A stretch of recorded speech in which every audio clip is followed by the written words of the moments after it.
She hadn't fastened her seatbelt on the flight. That tiny oversight would turn into her only hope for survival.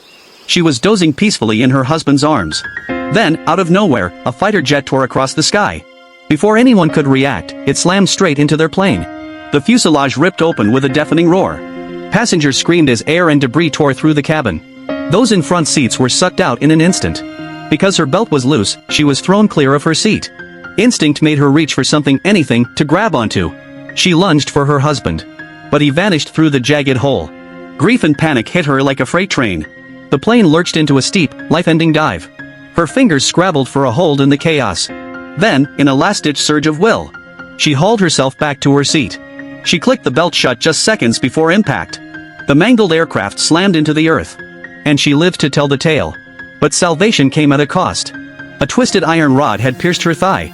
Pain exploded through her body as she cried out. Still, she fought the agony.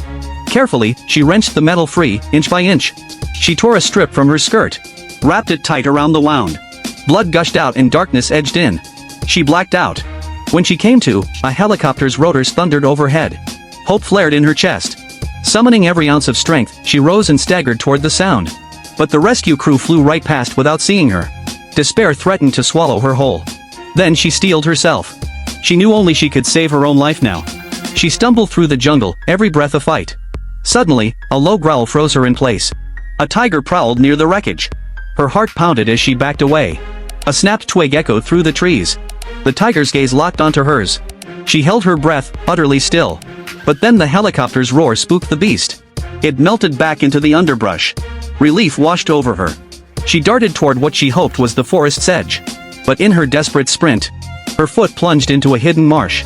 The cold, sucking mud claimed her ankle. And the fight for survival wasn't over yet.